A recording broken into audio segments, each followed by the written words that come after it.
मुझे मिठाई बहुत पसंद थी। मेरे पति रोज रात को मेरी सास और ननंद से छुपाकर मेरे लिए मिठाई लाते। रात को सोने से पहले मुझे वो मिठाई देते और कहते कि ये बहुत ही महंगी मिठाई है, सिर्फ तुम्हारे लिए लेकर आया हूँ। अपने पति की मोहब्बत देखकर मैं खुशी से फूली न समाती थी और वह मिठाई खा लेती, लेकिन मिठाई खाते ही मुझे नींद आ जाती और मैं सो जाती। लेकिन जब सुबह सोकर उठती तो मेरी अजीब सी हालत होती। एक रात मैंने मिठाई खाने का नाटक किया और ऐसे ही लेट गई। सोने का नाटक करने लगी। अभी मुझे लेटे हुए कुछ ही देर हुई थी कि मेरे सर पर आसमान गिर पड़ा। जब मेरे पति ने, दोस्तों मेरा नाम प्रीति है, एक दिन घर के काम करते हुए मुझे चक्कर आ गया और मैं बेहोश होकर गिर गई। होश आने पर एक अजीब सी बेचैनी हो रही थी, लेकिन एक बात अजीब थी। इसके बाद से मेरे पति का रवैया मेरे प्रति बहुत ही ज्यादा बदल चुका था। एक दिन मैंने यूं ही बातों बातों में कह दिया था कि मुझे मिठाई बहुत पसंद है, लेकिन तुम्हारे घर में तो मिठाई बनती ही नहीं है। मेरा इतना कहना था कि अगले दिन को ही जब रात को मेरे पति कमरे में आए तो उन्होंने मेरे सामने एक डिब्बा रख दिया। मैंने पूछा इसमें क्या है, तो कहने लगे इसमें बालूशाही है, खास तुम्हारे लिए लेकर आया हूं। मैं हैरान हो गई क्योंकि इसमें पहले तो मेरे पति मेरे लिए कुछ भी लेकर नहीं आते थे, फिर आज ये प्यार मुझ पर कैसे उमड़ आया। और सबसे ज्यादा तो हैरत इस बात पर हो रही थी कि जब मेरे पति ने कहा कि यह मिठाई मैं अपनी माँ और बहन से छुपाकर सिर्फ तुम्हारे लिए लाया हूं, मैं बहुत ही ज्यादा हैरान थी क्योंकि उनके बिना तो घर में पत्ता भी नहीं हिलता था। मेरे पति तो अपनी माँ और बहन के हुक्म के बिना सांस भी नहीं लेते थे, फिर उनकी इजाजत के बिना ये मिठाई कैसे लेकर आ गए। खैर, मैंने सर को झटक दिया। मैंने सोचा इतने प्यार से मिठाई लाई है, ज्यादा सवाल जवाब करने से कहीं इनका मूड खराब ना हो जाए, इसलिए मैंने वो मिठाई खा ली। मिठाई खाते ही मुझे नींद आने लगी और कुछ ही देर में नींद की वादियों में चली गई। सुबह सोकर उठी तो अजीब सी एक फीलिंग हो रही थी। सर भारी भारी हो रहा था, चक्कर भी आ रहे थे। ऐसा लग रहा था कि अभी गिर जाऊंगी, लेकिन फिर भी मैं उठी। फ्रेश होकर जैसे ही किचन में गई तो मेरी सास मुझे देखते ही घूरने लगी। बोली, इतनी देर में उठकर क्यों आई हो? कुछ होश भी है? क्या टाइम हो रहा है? सास का मूड देखकर मैं डर गई। मुझे लगा कि शायद रात वाली मिठाई का पता चल गया, इसलिए इनका मूड खराब है। अब मैं अपनी सास को क्या जवाब देती? बात बदलने के इरादे से अपने पति के बारे में पूछने लगी। आज रमन इतनी जल्दी चले गए? मेरी बात सुनकर मेरी सास मुझे घूरने लगी और बोली, क्या तुम्हारे इंतजार में बैठा ही रहता? अपनी सास का मूड देखकर मैंने कोई और बात नहीं की और अपने लिए नाश्ता बनाने लगी, लेकिन मुझे बहुत अजीब लग रहा था। मेरी सास मुझे बार बार घूर घूर कर देख रही थी और एक बार तो मुझे देखकर वह अजीब तरीके से मुस्कुराई। अब तो मुझे शक हो गया कि जरूर रमन मुझसे नाराज हो गए हैं, इसलिए मेरी सास इतना खुश है। मेरा पूरा दिन परेशानी में गुजर गया। शाम को जब किचन का काम खत्म करके मैं अपने कमरे में जाने लगी तो मेरी सास ने मुझे अपने कमरे में बुला लिया और मुझसे अजीब अजीब तरह के सवाल पूछने लगी कि तुमने पढ़ाई कहाँ तक की है, तुम्हें कहाँ जाना पसंद है, तुम्हें खाने में क्या पसंद है। सास के सवाल सुनकर मुझे दाल में कुछ काला लगने लगा। पहले तो इस तरीके के सवाल मेरी सास ने कभी नहीं पूछे। मैंने अपनी सास के सभी सवालों का जवाब दिया और जल्द ही पीछा छुड़ाकर अपने कमरे में आ गई। कमरे में आई तो रमन कमरे में आ चुके थे और कल की तरह आज भी वह मिठाई अपने साथ लेकर आए थे। उन्होंने मेरी तरफ मिठाई बढ़ाई। मैं खुश हो गई, मतलब रमन मुझसे नाराज नहीं थे। खुशी खुशी उनके हाथों से मिठाई लेकर खाने लगी, लेकिन वह मुझे बहुत ही अजीब नजरों से घूर रहे थे। आज सब लोग मुझे अजीब अजीब नजरों से देख रहे थे। मुझे कुछ भी समझ नहीं आ रहा था। मुझे रमन की नजरों से चुभन महसूस होने लगी। मैंने कहा, तुम मुझे ऐसे क्यों देख रहे हो? आखिर क्या बात है? रमन ने कहा, कुछ नहीं, बस ऐसे ही। लेकिन तुम हमेशा मेरे साथ रहना। मुझे बड़ी हैरानी हुई कि पहले तो सास अजीब अजीब सी बातें कर रही थी, अब मेरे पति देव भी शुरू हो गए। मुझे रमन की बातों पर गुस्सा आ गया। मैंने कहा, मैं तुम्हें छोड़कर कहां जा रही हूं? लेकिन सच कहूं तो मुझे रमन के बदले हुए रवैये से डर लगने लगा था। मिठाई खाते खाते मुझे नींद आने लगी थी, लेकिन मैं सोना नहीं चाहती थी। मैं जबरदस्ती अपनी आंखों को खोल रही थी, लेकिन आंखें किसी तरह नहीं खुल रही थी। बंद होती आंखों से मैंने देखा कि रमन मुझे देखकर मुस्कुरा रहे थे। मैं सोना नहीं चाहती थी, लेकिन फिर भी मैं सो गई थी। अगले दिन मेरी आंख दोपहर के समय खुली। सोकर उठी तो मेरी तबीयत आजकल से भी ज्यादा खराब लग रही थी। मेरे हाथ पैर कांप रहे थे और मैं उठकर खड़ी भी नहीं हो पा रही थी। मैंने अपनी ननंद को आवाज लगाई, लेकिन शायद उस तक मेरी आवाज नहीं पहुंच रही थी। मैं जैसे तैसे चीजों का सहारा लेते हुए कमरे से बाहर निकली तो सामने ही मेरी सास और ननंद बैठे हुए थे। मैं हैरान रह गई, क्योंकि यहां तक मेरी आवाज साफ जा सकती थी। फिर भला उन्होंने मेरी आवाज का जवाब क्यों नहीं दिया? मैंने देखा वो कुछ बातें कर रही थी, लेकिन मुझे देखते ही वो खामोश हो गई। मैंने पूछा, तुम लोग क्या बातें कर रहे हो? तो मुझे देखते ही खामोश हो गई। मेरी बात सुनकर मेरी सास और ननंद के चेहरे का रंग फीका पड़ गया।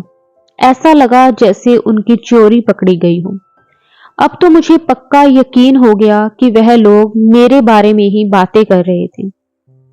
उन दोनों ने मेरी बात का कोई जवाब नहीं दिया और उठकर अपने कमरे में चले गए। मैं भी किचन में आ गई। अब मुझे रमन पर भी गुस्सा आ रहा था। आखिर ये सब लोग मिलकर मेरे साथ क्या खेल खेल रहे थे? आजकल मेरी तबीयत भी खराब रहने लगी थी। मैंने अपना नाश्ता बनाया और उसे लेकर कमरे में आ गई। फिर मैंने पूरा दिन कोई काम नहीं किया, बस कमरे में ही पड़ी रही। सोच सोच कर दिमाग परेशान हो रहा था कि ये सब हो क्या रहा है। अचानक से मेरी तबीयत क्यों खराब रहने लगी? मुझे पूरा दिन रात का इंतजार रहता, क्योंकि मुझे मिठाई की लत लग चुकी थी। मैं पूरा दिन इंतजार करती, शाम को मिठाई लाएंगे और मिठाई खाऊंगी। पता नहीं क्यों मिठाई को खाने के बाद एक सुकून सा मिलता था। जब से मिठाई खाना शुरू किया था, रात के बीच में एक बार भी मेरी आंख नहीं खुलती थी। एक दिन शाम हुई तो मैं बाहर आई और सोफे पर बैठ गई। मैं सोफे पर बैठी हुई किताब पढ़ रही थी कि तभी रमन ऑफिस से आए। शायद उन्होंने मुझे देखा नहीं था। वो सीधा अपनी मां के कमरे में चले गए।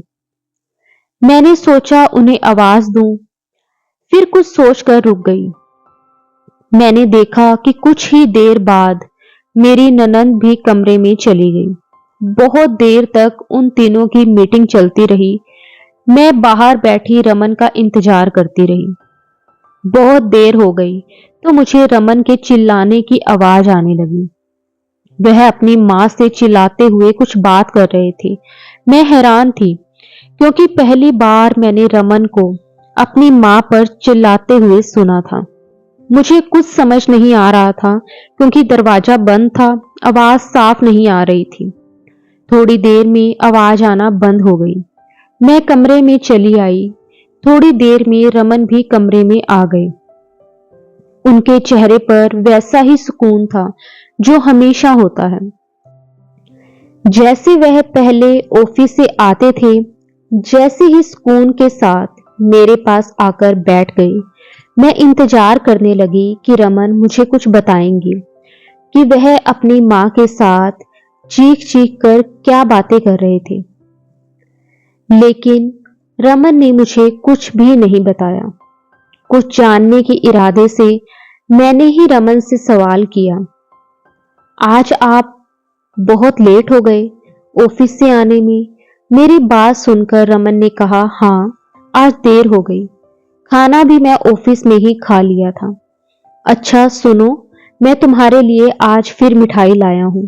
बहुत ही अच्छी मिठाई है, इससे खा लो। लेकिन आज मैंने मिठाई खाने से मना कर दिया। मेरे मना करने पर रमन मुझसे विनती करने लगे कि प्लीज थोड़ी सी तो खा लो। इतने प्यार से लेकर आया हूँ। रमन के इतने प्यार से कहने पर मैंने बस थोड़ी सी मिठाई खाई और बाकी रख दी। थोड़ी देर में ही मैं सो गई कि तभी नींद में मुझे कुछ चुभने का एहसास हुआ। ऐसा लगा जैसे किसी ने मुझे सुई चुभोई हो। आज पहली बार मुझे नींद में किसी बात का एहसास हुआ था। मैंने अपनी आंखें खोली तो कमरे में अंधेरा था। मैंने लाइट जलाई लेकिन सामने कोई भी नहीं था। रमन सो रहे थे। मैंने लाइट बंद कर दी और सोने के इरादे से लेट गई। लेकिन मुझे ऐसा लग रहा था जैसे रमन सो नहीं रहे बल्कि सोने का नाटक कर रहे हैं। मैंने रमन को आवाज दी लेकिन रमन टस से मस नहीं हुए। फिर मैंने इसे अपनी गलत फहमी समझा और लाइट ऑफ करके लेट गई। जल्द ही मेरी आंख लग गई, लेकिन सोते हुए मुझे महसूस हुआ कि जैसे कोई मेरे पास खड़ा बातें कर रहा है। नींद में मुझे किसी के बोलने की आवाज आ रही थी, लेकिन ये समझ नहीं आ रहा था कि क्या बातें हो रही हैं। मैं अपनी आंखें खोलना चाहती थी, लेकिन आंखें खुल नहीं रही थी। सुबह जल्द ही मेरी आंख खुल गई थी। मेरी आंख खुली तो रमन कमरे में ही थे और किसी से फोन पर बातें कर रहे थे। मुझे जागता देखकर रमन ने फोन कॉल काट दी। मैंने रमन से पूछा, रात को हमारे कमरे में कौन बातें कर रहा था? हमारे कमरे में रात को कोई और भी था? मेरी बात सुनकर रमन एकदम से घबरा गए थे। उनके चेहरे का रंग उड़ गया था। मैं हैरानी से रमन को देखने लगी। रमन बोले, नहीं हमारे कमरे में तो कोई नहीं था, तुम्हें गलत फहमी हुई होगी। रमन को इतना डरते हुए देखकर मैं मुस्कुराते हुए बोली, आप इतना परेशान क्यों हो रहे हैं? शायद मैंने कोई सपना देखा होगा। कभी कभी सपने में ऐसा लगता है कि जैसे हकीकत में हो रहा है। मेरी बात सुनकर रमन को थोड़ा रिलैक्स हुए और बोले, हाँ हाँ ऐसा ही हुआ होगा। लेकिन फिर भी मुझे दाल में कुछ काला लगने लगा था। जरूर कुछ ना कुछ गड़बड़ है। पूरा दिन मेरी सास का रवैया भी मेरे साथ उखड़ा उखड़ा रहा था। मुझे बहुत हैरत होती थी। पहले तो मेरी सास ऐसी नहीं थी, लेकिन अब आजकल पता नहीं उन्हें क्या हो गया है। मेरी सास ने मेरे माँ बाप से मेरा जब हाथ मांगा था तो मेरे माँ बाप की बहुत मिन्नतें की थी। शादी के लिए बहुत दबाव डाला था। जब भी कहीं से मेरा रिश्ता आता था तो पता नहीं मेरे माँ बाप लड़के वालों से क्या कहते थे कि लड़के वाले फौरन इनकार कर देते। लेकिन जब मेरी सास मेरा रिश्ता लेकर आई तो उन्होंने बहुत ही दबाव डाला था। मेरे माँ बाप ने तो मना भी कर दिया, लेकिन मेरी सास नहीं मानी और फिर हम इस तरह हमारा जो रिश्ता था वो पक्का हो गया। लेकिन फिर पता नहीं क्या हुआ कि मेरी सास ने खुद ही रिश्ते से इनकार कर दिया और मेरे माँ बाप उदास होने की बजाय खुश हो गए थे। मैं हैरान होती थी कि आखिर मेरे माँ बाप मेरी शादी क्यों नहीं करना चाहते। माँ बाप बहुत खुश थे, लेकिन कुछ ही दिनों बाद मेरी सास फिर से आ गई और बोली कि हमें आपकी बेटी को ही अपने घर की बहू बनाना है। आप बिल्कुल भी चिंता ना करें, मैं सब कुछ संभाल लूंगी।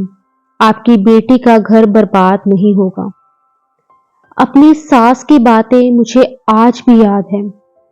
पता नहीं मेरी सास ने इस तरह की बातें क्यों की थी, मुझे आज तक समझ नहीं आया। शादी के शुरू के दिनों मेरी सास मेरे साथ बहुत अच्छी थी, लेकिन फिर पता नहीं धीरे धीरे बदलती क्यों चली गई। आजकल मुझे घर का माहौल बहुत अजीब लग रहा था, लेकिन मैं अपने पति पर शक नहीं करना चाहती थी। मेरे पति रमन तो मुझसे इतनी मोहब्बत करते थे, कभी कभी वह अपनी माँ से मेरे लिए झगड़ा भी कर लेते थे। एक दिन दोपहर के बाद मैं हॉल में सोफे पर बैठी थी, जब मेरी सास गुस्से से मेरे पास आई और कहने लगी, बहुत तेज हो गई हो तुम, मेरे बेटे को अपनी उंगलियों पर नचाना चाहती हो। ये नए नए ड्रामे करके क्या साबित करना चाहती हो? मैं सब कुछ जानती हूँ। ये जो तुम मेरे बेटे को परेशान कर रही हो, ये तुम्हारे सारे ड्रामे हैं ना। जाने मेरी सास क्या बोल रही थी। अभी वह मुझे कुछ बताने ही वाली थी कि उसी समय रमन आ गए और उन्होंने अपनी मां को रोक दिया। जैसे अगर वह ना रोकते तो वह कोई बहुत बड़ा राज बता देती। खैर, मैं कमरे में चली गई। मेरे पीछे पीछे रमन भी आ गई। मैं बिल्कुल खामोश थी। मैं कुछ नहीं जानती थी, इसी वजह से कुछ बोल भी ना सकी, क्योंकि मेरे पास कहने को कुछ नहीं था और मुझे अपनी सास की कोई बात समझ नहीं आई थी। वो किस ड्रामे की बात कर रही थी? मैं कौन सा ड्रामा कर रही हूँ? अब तो अक्सर मेरी सास मेरे कमरे की तलाशी लेने लगी थी। मैंने कभी कोई सवाल नहीं किया। खैर, मैंने इन सारी बातों को अपने दिमाग से निकाला और रमन से घर जल्दी आने की वजह पूछी, लेकिन रमन ने कोई जवाब नहीं दिया और चुपचाप बाहर चले गए। और फिर रात के वक्त ही आए। उनके इंतजार में सो चुकी थी। उन्होंने ही आकर मुझे उठाया और मुस्कुराते हुए कहा, थोड़ा सा इंतजार कर लेते मेरे आने का, और लगता है अब तुम्हें मिठाई पसंद नहीं। पहले तो मिठाई बड़े जोश और खुशी से खाती थी। मैंने उनकी बात सुनी और मुस्कुराने लगी। मैं तो अब भी खाती हूँ। आज भी मैं उनकी लाई हुई मिठाई खाने लगी। जैसे जैसे मिठाई खा रही थी, मेरा सर चकराने लगा। अचानक मैंने देखा कि कमरे में कोई लड़की दाखिल हुई है, पर उस वक्त तक मुझ में इतनी हिम्मत ही नहीं रही थी कि मैं आंखें खोलती और उस लड़की को देखती। मुझे नींद आ रही थी। मैं उस वक्त सोने के लिए बेताब थी। उस वक्त परवाह नहीं थी कि कमरे में कोई लड़की आई है या कोई लड़का। मुझे बहुत सुकून की नींद आ रही थी, इसलिए मैं सो गई, ये जाने बिना ही कि वह लड़की मेरे कमरे में क्या करने आई थी। अगला सारा दिन मेरा इसी परेशानी में गुजर गया कि वह लड़की कौन थी। मैंने फैसला कर लिया था कि अब मिठाई नहीं खाऊंगी। सब कुछ इसी की वजह से हो रहा है। मिठाई को खाते ही मुझे नींद आ जाती थी।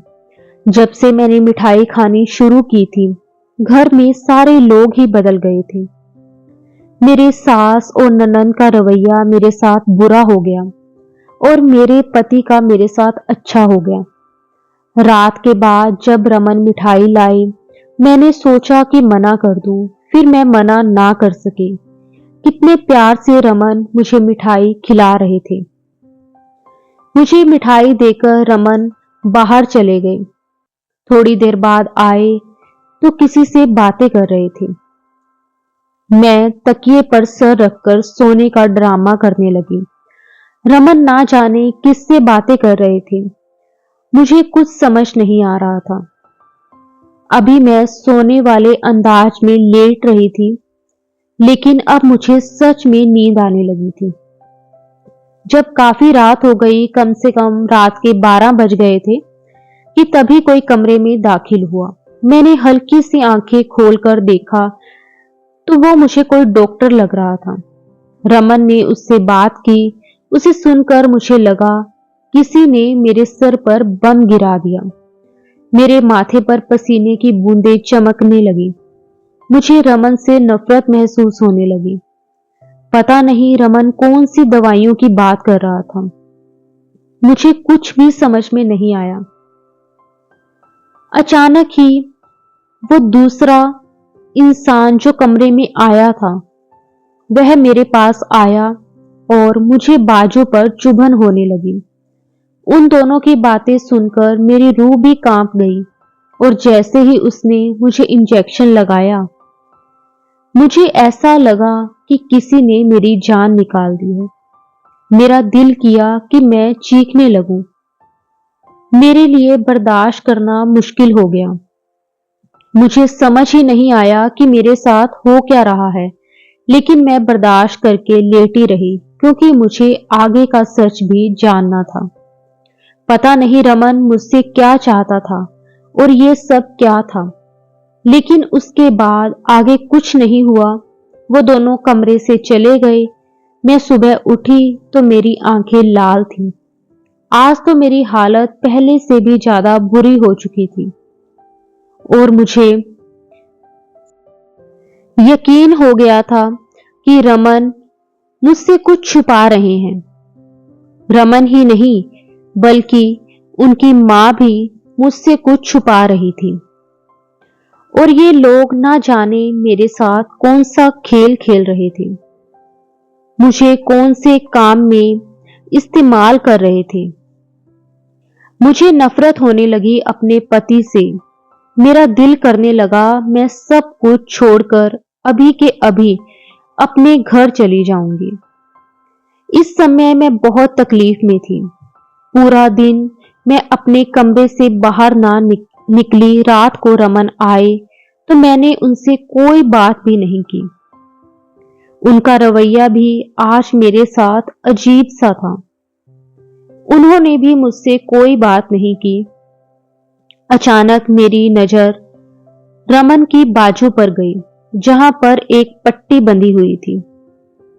आज वो मेरे लिए मिठाई भी नहीं लाए थे।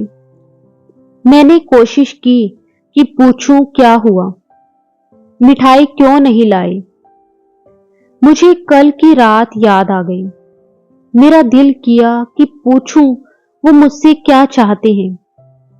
कई बार कोशिश की, लेकिन फिर खामोश हो गई कि अगर मैं गलत हुई तो। फिर कल रात को मैंने देखा वो सब कुछ भी सोचने लगी। रमन अचानक क्यों बदल गए थे। कुछ तो इनके दिमाग में भी चल रहा था जो वो मुझे नहीं बता रहे थे। इसके बाद काफी दिन हमारे बीच कोई खास बात नहीं हुई, पर मैं अजीब सी होने लगी। मेरी तबीयत हर वक्त खराब रहने लगी। मुझे यूं लगता कि जैसे मेरा सिर अभी फट जाएगा। मैं सारा सारा दिन और पूरी पूरी रात बेचैन रहती। मेरा दिल भी घबराता रहता था। रमन अब रात को देर से घर आते और अपनी मां के कमरे में चले जाते। जिस दिन रमन कमरे में ना आते और मुझे मिठाई ना खिलाते तो मेरी तबीयत और खराब होने लगती, जैसे मुझ पर वो लोग कुछ कर रहे हों। आज भी वो काफी रात को कमरे में आए। मैं बोली, रमन क्या चाहते हैं आप मुझसे? बात क्यों नहीं करते? मैं आपसे बात करूं तो जवाब नहीं देते। कभी हाल पूछा है मेरा कि सारा दिन तबीयत कितनी खराब रहती है? मैंने आज गुस्से से तंग आकर कह ही दिया था और वो मुझे अजीब सी नजरों से घूरने लगे। मैं उन्हें देखती रही। वो मुझे बिना कोई जवाब दिए वहां से चले गए। अगले दिन मैं अपनी ननंद के साथ शॉपिंग करने गई। उसने कहा कि लंच करके ही जाते हैं। हम एक रेस्टोरेंट में चले गए और मेरी नजर अचानक से सामने वाली टेबल पर पड़ी।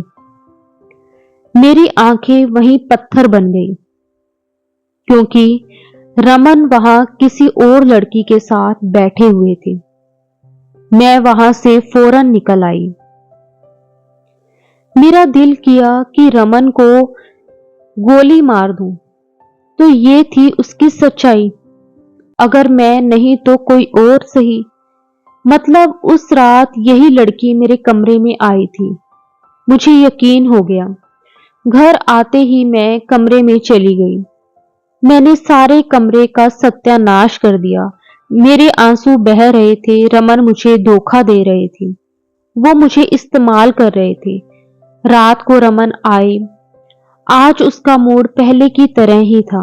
वो मेरे लिए मिठाई भी लाए थे, पर कमरे में दाखिल होते ही ठिठक गए और मुझे देखकर पूछने लगे कि ये सब क्या है, क्या हुआ तुम्हें? अब भी मुझसे पूछ रहे हो कि क्या हुआ है? बताएं अपनी सच्चाई। क्या चाहते हैं आप मुझसे? क्यों मुझे अपनी जिंदगी में शामिल किया? क्या हुआ है? मैंने गुस्से में पूछा और वो नासमझी से देखने लगे। क्या कह रही हो? मुझे कुछ समझ नहीं आ रहा। और ये कमरे का क्या हाल बना हुआ है? आराम से बैठो और बताओ क्या हुआ है। रमन ने मुझे सोफे पर बिठा दिया।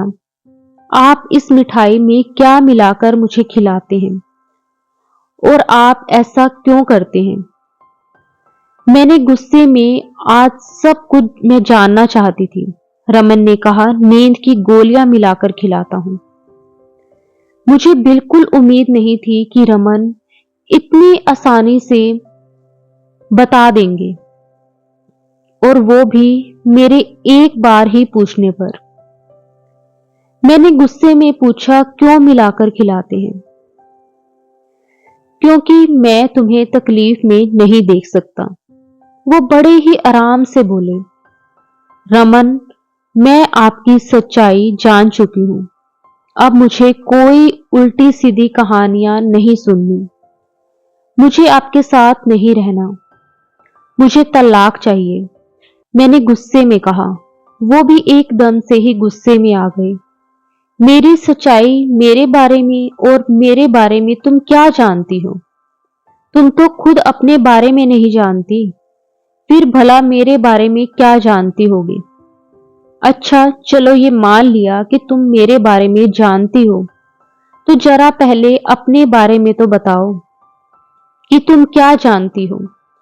वो मुझसे ऐसे पूछने लगे जैसे मुझे अपने बारे में मालूम ही नहीं, या फिर मैं अपनी जिंदगी का कोई राज ही नहीं जानती। मैंने रमन से पूछा, बताओ कौन था वो शख्स जो उस रात कमरे में आया था? कौन थी वो लड़की जिसे आप बुलाते हैं मुझे नींद की दवाइयां खिलाकर? बताइए। और वो होटल में आज आपके साथ कौन लड़की थी, उसके बारे में भी बता देना। और अपनी माँ की कमरे में जाकर मुझ पर जादू करते हैं। मुझे आपके बारे में सब कुछ मालूम है।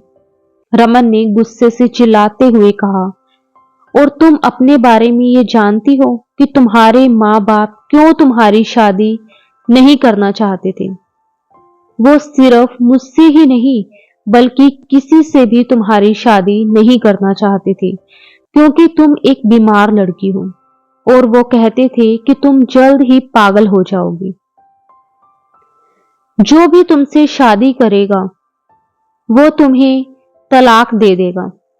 मेरी माँ भी फिर तुम्हारा रिश्ता नहीं लेना चाहती थी। मेरी जिद पर तुम्हें मेरी माँ ने इस घर की बहू बनाया। और रही बात तुम्हें नींद वाली गोलियां खिलाने की, तो एक रात थोड़ी सी मिठाई तुमने खाई थी। अपना हाल देखा था? मर जाती तुम अगर नींद की दवाई ना खाई होती। नींद वाली दवाइयां खिलाकर इलाज करवा रहा था तुम्हारा, और वह लड़की डॉक्टर है। उस दिन रेस्टोरेंट में भी वही लड़की मेरे साथ थी और मुझे तसल्ली दे रही थी कि तुम्हारी पत्नी जल्द ही ठीक हो जाएगी। जानती हो, तुम्हारे माँ बाप इसलिए तुम्हारी शादी नहीं करना चाहते थे। तुम्हारे जन्म के कुछ समय बाद ही तुम्हारे सर में एक ट्यूमर हो गया था। उस समय डॉक्टर ने कहा कि खतरे वाली तो गांठ नहीं है, लेकिन हो सकता है कि आगे चलकर इस गांठ की वजह से तुम दिमागी मरीज हो जाओ। हो सकता है कि इस गांठ की वजह से तुम पागल हो जाओ। और यही वजह थी कि तुम्हारे माँ बाप तुम्हारी शादी नहीं करना चाहते थे। मेरी माँ को भी जब बाद में पता चला था, तो उन्होंने भी शादी के लिए मना किया था। लेकिन मैंने जबरदस्ती अपनी माँ को तुम्हारे घर भेजा था, क्योंकि मुझे तुम पसंद थी और मैं तुमसे ही शादी करना चाहता था। शादी के शुरू शुरू में तो कोई दिक्कत नहीं हुई, धीरे धीरे तुम्हारे ऊपर उसका असर दिखने लगा था। कभी कभी इधर उधर की बातें करने लग जाती, तो कभी कभी सर में तेज दर्द होने लगता था, और उस दिन तो तुम चक्कर खाकर गिर ही गई थी। जब मैंने तुम्हें डॉक्टर को दिखाया और डॉक्टर ने इस बारे में पूछा, तो डॉक्टर ने तुम्हारा चेकअप करने के लिए कहा। लेकिन मैं नहीं चाहता था कि तुम्हें इस बारे में कुछ भी पता चले, क्योंकि ये बहुत ही नाजुक मामला था। डॉक्टर ने भी कहा था कि अगर तुम्हारी पत्नी ने इस बात को ज्यादा सीरियसली ले लिया तो कुछ भी हो सकता है। इसलिए मैं तुम्हें कुछ भी नहीं बताना चाहता था। तुम्हें नींद की गोलियां खिलाकर मैं तुम्हारा सारा इलाज करवा रहा था। मेरी माँ भी तुमसे इसीलिए गुस्से में रहती थी। उनका कहना था कि मैं तुम्हें तलाक दे दूं, लेकिन मैं अपनी माँ की बात नहीं मान रहा था, क्योंकि मुझे तुमसे मोहब्बत है। मैं तुम्हारे बिना नहीं रह सकता, कुछ भी करूंगा, लेकिन तुम्हें ठीक करके ही रहूंगा। लेकिन मैं तुम्हें कुछ नहीं बताना चाहता था, क्योंकि तुम्हारे लिए और खतरा बढ़ जाता, क्योंकि तुम अपने दिमाग पर कुछ ज्यादा ही जोर डालने लगी थी। पता नहीं क्या उल्टी सीधे बातें दिमाग में सोचने लगी थी। इसलिए तुम्हारा सब कुछ जानना जरूरी नहीं था। मेरा यकीन करो, मैं तुमसे बहुत मोहब्बत करता हूं और घबराने की बिल्कुल भी जरूरत नहीं है। डॉक्टर का कहना है कि तुम जल्द ही ठीक हो जाओगी। मैं हक्का बक्का सी खड़ी रमन की बातें सुन रही थी। रमन की आंखों में आंसू थे। वह शायद रोना चाहते थे, लेकिन मेरे सामने खुद को कमजोर साबित नहीं करना चाहते थे, इसलिए खुद को रोके हुए थे। उन्होंने आगे बढ़कर मुझे गले से लगा लिया और मुझे तसल्ली देने लगे। रमन के गले लगते ही मुझे होश आया और मैं दहाड़े मार मार कर रोने लगी। मुझे अपनी बीमारी का सुनकर रोना नहीं आ रहा था, बल्कि रोना तो मुझे इस बात का था कि मैंने इतने मोहब्बत करने वाले पति पर शक किया। भगवान ने मेरी किस्मत में इतना प्यार करने वाला पति लिखा था और मैं इतनी गलत थी और अपने ही पति पर शक कर बैठी। मेरा रोना देखकर रमन घबरा गए। बोले, प्रीति, तुम बिल्कुल भी मत घबराओ। मेरे जीते जी तुम्हें कुछ नहीं हो सकता। तुम्हें मौत के मुंह से भी खींच लाऊंगा। मैं रोते हुए बोली, नहीं रमन, मुझे अपने मरने का और अपनी बीमारी का कोई गम नहीं। तुम जैसा पति पाकर तो मुझे अपनी किस्मत पर गर्व है। तुम्हारी बाहों में अगर अब मौत भी आती है तो मुझे कोई गम नहीं। इतना कहकर मैंने दोबारा अपना रमन के सीने से सिर को टिका लिया। रमन ने भी मुझे कसकर अपनी बाहों में भर लिया। मन ही मन भगवान से दुआ करने लगी कि भगवान, अगर मुझे मेरी उम्र और बढ़ाना है तो बस इतनी सी बढ़ाना कि रमन से पहले ही मुझे मौत आ जाए। रमन के बाद नहीं, क्योंकि रमन की बाहों में मरना चाहती हूँ। यही मेरी आखिरी ख्वाहिश है। दोस्तों, वीडियो कैसी लगी कमेंट करके जरूर बताएं और चैनल को सब्सक्राइब जरूर करें और वीडियो को लाइक करें।